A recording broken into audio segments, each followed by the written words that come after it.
Bienvenue sur Calais dans la roue, la communauté où on discute et analyse le cyclisme sur route.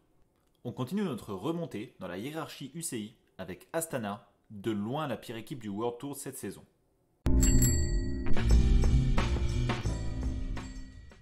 Sept coureurs différents se sont imposés, ce qui n'est pas si mal, mais seulement 12 victoires. C'est le troisième plus faible total de l'histoire de l'équipe, qui a été créée en 2006. Des victoires qui sont d'ailleurs sans grand prestige, à l'exception notable de celle de Mark Cavendish sur le Tour de France, qui est d'ailleurs la seule de l'année en World Tour pour l'équipe. En tant qu'équipe du World Tour, Astana est présente sur l'ensemble des plus grandes courses du calendrier.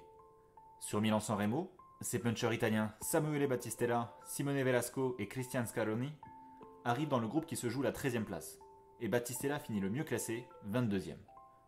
Sur le ronde, les espoirs sont notamment placés sur les épaules de Yevgeny Fedorov, qui est de loin le meilleur coureur de l'équipe kazakh sur les pavés. Finalement, les 7 coureurs de l'équipe abandonnent la course, ce qui est rarissime à ce niveau. Fedorov se rattrape à Roubaix en étant très actif dans le groupe des outsiders.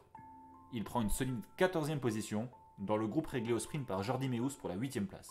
À Liège, le leader emblématique de la formation kazakh, Alexei Lutsenko, prend une belle 8e place dans le même temps que Van der Poel, 3e. En fin d'année, Lorenzo Fortunato se classe 18e du Tour de Lombardie. Avec Fortunato et Lutsenko pour le général et une solide équipe de baroudeurs autour, Astana a aussi fière allure que possible au départ du Giro. Ça commence bien, avec Fortunato qui est 4e au sanctuaire d'Europa. Davide Ballerini, Max Kanter et Lutsenko font des top 10 lors de la première semaine, mais ce dernier, malade, est forcé d'abandonner à l'étape 9 alors qu'il était 11e du général. Les espoirs au classement reposent alors entièrement sur Fortunato, 7e à ce moment. Il recule doucement dans la hiérarchie, surtout en 3e semaine, mais termine à une correcte 12e position. En baroudeur, Scaroni finit 5e lors de la victoire d'Alaphilippe à Fano, et Velasco est 6e quelques jours plus tard, lors de la victoire de Vendrame sur la 19e étape. Le bilan est décent pour ce premier grand tour de la saison. Sur le tour, l'objectif au départ est clair, une équipe dédiée pour aller chercher la 35e étape de Mark Cavendish sur le tour. En échappée, Harold Terrada finit 5e à Bologne sur la 2e étape. Dès le 5e jour de course à Savulba, le cave obtient ce qu'il cherchait depuis 2 ans en rejoignant Astana. Il se faufile à travers les différents trains de sprint et à l'approche des 150 derniers mètres, il place une accélération foudroyante, comme à ses plus grandes heures. Il domine largement Jasper Philipsen lors d'un sprint où il montre une fois de plus sa science du placement et son explosivité malgré ses 39 ans. Il devient le seul détenteur du nombre de succès d'étapes sur la grande boucle, avec cette 35e victoire devant les 34 du cannibale Eddy Merckx. Son objectif atteint, Cavendish ne prendra pas de risque démesuré sur les autres sprints de ce tour, mais mettra un point d'honneur à voir l'arrivée à Nice. Lors de l'étape des chemins blancs, Lutsenko est dans le groupe qui se joue la victoire en échappée, mais il finit 6e de ce sprint, réglé par Anthony Turgis. Comme sur le Giro, il est malheureusement contraint à l'abandon quelques jours plus tard.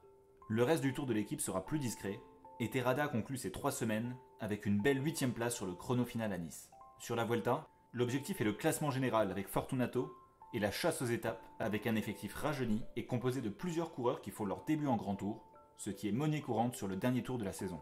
Le jeune puncher italien Gianmarco Garofoli fait 2 fois 9e, une fois sur un sprint et une fois en échappée.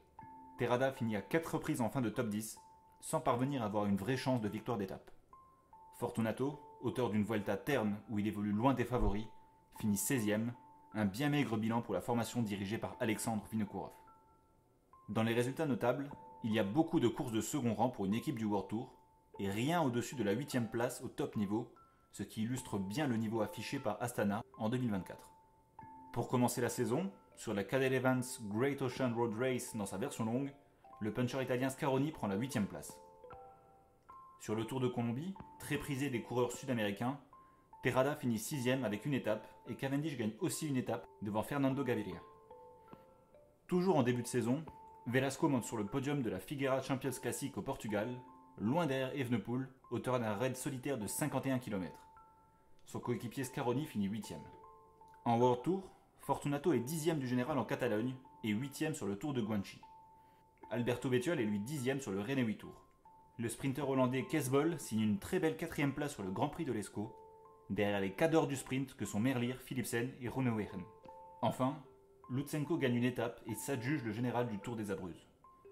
Astana finit donc l'année au 21e rang, derrière toutes ses concurrentes du World Tour et derrière 3 pro teams. Bettiol est 43e mondial et a remporté 4 victoires cette année.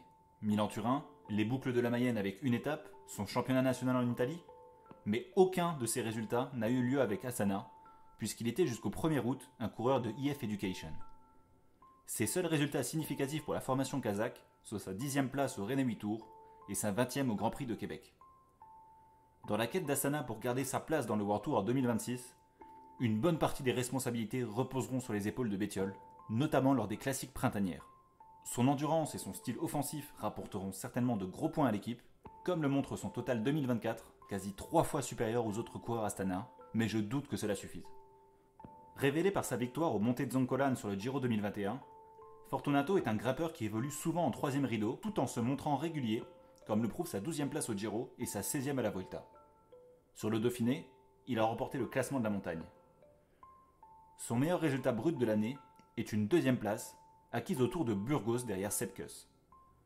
D'après moi, c'est un coureur qui a atteint son plafond, qui peut lui permettre de faire des résultats honorables, mais qui ne gagnera qu'en cas de circonstances très favorables. Vient ensuite Velasco, qui a bien commencé la saison avec une 3e place à la Figueira Classique au Portugal. Son année a été parsemée de résultats solides, avec quelques top 10 et notamment une 2e position au Tour des Apennins. Au niveau World Tour, ses meilleurs perfs ont eu lieu sur l'Amstel, 18e, et la Bretagne Classique, où il a manqué de peu le top 10 en finissant 11. C'est un bon puncher, mais comme pour Fortunato, il me semble avoir une marge de progression très limitée. Comme chaque année, Astana marque une bonne partie de ses points UCI sur le circuit asiatique. L'Érythréen Enoch Mouloubran se classe 2e au général du Tour du Hainan en Chine, avec le maillot de meilleur sprinter. Il est aussi 4e sur le Tour du lac Qinghai, et c'est à peu près tout. Lors des courses en Europe, il a eu du mal à s'adapter au niveau World Tour, et a par exemple participé au Giro sans résultat notable. En fin d'année, il devient champion d'Afrique pour la 3e fois, à seulement 24 ans, ce qui constitue un record. A mon avis, ce puncher avec une bonne pointe de vitesse a le profil pour remporter plus de courses s'il poursuit son développement. Place désormais aux révélations de la saison chez Astana. Pour sa première année chez les pros, après 2 ans dans l'équipe de développement d'Astana, le grimpeur équatorien Harold Martin Lopez a montré de belles choses au niveau World Tour. Il a notamment terminé 14e à l'UAE Tour et 18e au Tour de Suisse, des résultats prometteurs.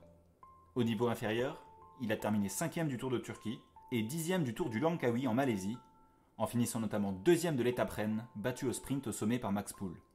Il a de vraies prédispositions pour devenir un très bon grimpeur, mais je crains qu'il reste assez unidimensionnel et que son inefficacité en contre-la-montre l'empêche de jouer tout en haut des classements sur les courses prestigieuses. Même si son contrat est avec Astana Kazakhstan Development Team, Max Walker a fait la moitié de son calendrier avec l'équipe professionnelle et a été une des rares satisfactions de l'équipe en 2024. Il a par exemple fini 2e du général du ZLM Tour aux Pays-Bas. Sur ses championnats nationaux, il a fini 2e du chrono derrière l'imbattable Tarling et 3e de la course en ligne derrière Ethan Hayter et Lewis Aski. En Roumanie, sur le Sibiu Tour, il a remporté un court chrono, sa première victoire professionnelle. Il est puissant, bon rouleur, et je pense qu'il a un avenir solide comme baroudeur et équipier dans le World Tour, dans un profil assez similaire à celui de Nelson Oliveira par exemple. À l'heure du bilan, j'attribue la note de 6 sur 10 à Astana pour sa saison 2024. Certes, l'effectif n'est pas flamboyant, mais il y avait mieux à faire. Des coureurs comme Ide Schreling ou Ballerini n'ont pas du tout affiché le niveau escompté, alors qu'ils avaient justement signé chez Astana en 2024 dans le but de jouer plus souvent leur carte personnelle. La saison en dents de scie de Lutsenko a aussi pénalisé l'équipe, et derrière, à l'exception de Fortunato, il n'y a pas de valeur sûre qui puisse s'illustrer tout au long de la saison. L'équipe manque également un peu de panache à mon sens, et pourrait tenter plus souvent sa chance en échappée, car elle a peu de chances de victoire à la régulière. Évidemment, la victoire record de Cavendish sur le Tour fait plus que sauver la saison de l'équipe, et compte bien pour 4 des 6 points que je lui ai attribués dans la note, tant elle est historique à l'échelle du cyclisme, et clôt parfaitement la carrière du plus grand sprinter de tous les temps. Est-ce que je suis trop généreux avec Astana ? Est-ce que je suis trop fanboy de Cavendish pour oser leur donner une moins bonne note ? Je vous laisse en débattre dans les commentaires. Pendant ce temps, je prépare la vidéo sur Cofidis.